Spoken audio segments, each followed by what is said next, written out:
diggante Saku Ciman ak Samba Ndiaye premier combat de la soirée Samba Ndiaye moo ngi mu lagas bu vert bi Saku Ciman moo ngi mu lu ñuul li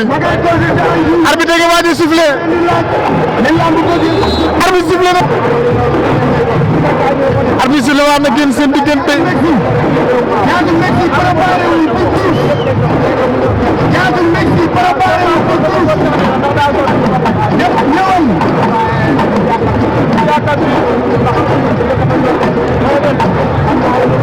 ñaari mbir yaa ngi ci digg bi ñu ngi jàppante bàyyante bal na ko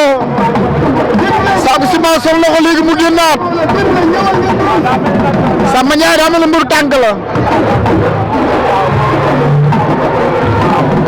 jël na ko léegi mu rëpp jugaat manuel na ko jàpp na ko ci suuf wala jàpp na ko jàpp na tànk ba est-ce que dina sotti ba dina sotti waaye lii lan la nii Balla Gaye mën na arbitre après waaye ñaari xale yi bëri nañu waay ñaari xale yi bëri nañu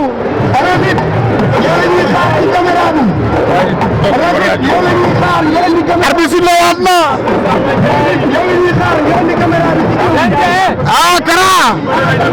Kara Saku Ciman fi mu ko yeggoon sori na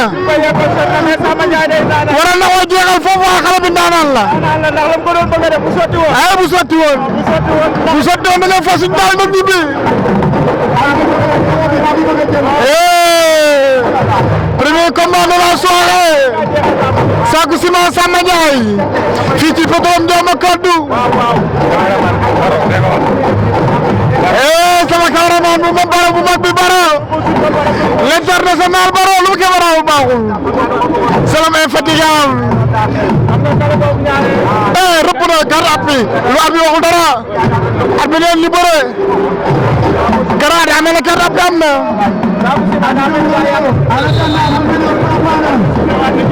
at bi si la waat na génn saako yi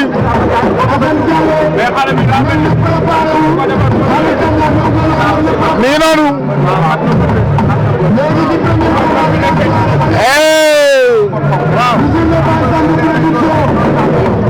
Saku Ciman Samba Ndiaye fii ci Potoom Ndioma Koddu ñaar xale yi jàppante nañu damante ba tey mu ne ko suuf ba tey mbir la andi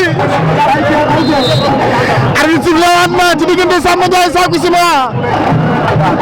Samba Ndiaye am na ñaar avertissement mi ngi leen ci kaw bu jeexee te kenn daanul dañuy jox Saku Ciman victoire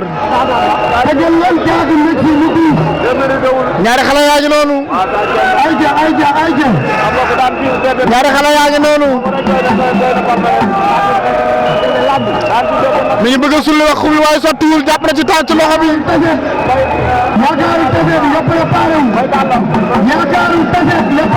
waaw Samba Ndiaye lu nga dal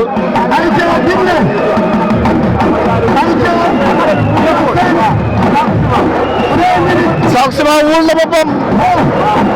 nee na ko ñëw ci digg bi ñu bëre Saku Ciman Samba Ndiaye Saku Ciman Samba Ndiaye waaw Samba Ndiaye nii lu ko dal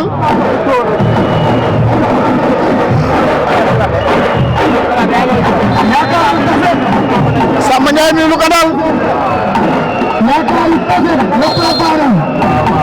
arbitre la waat na ñetteelu avertissement ci Samba Ndiaye ñaari xale yi jëm ko ma ba ni bëgg yàq moo def ci diggante Saku Ciman ak xale bi di Samba Ndiaye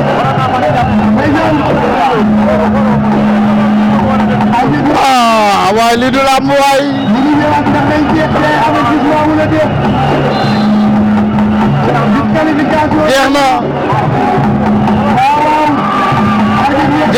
jeex na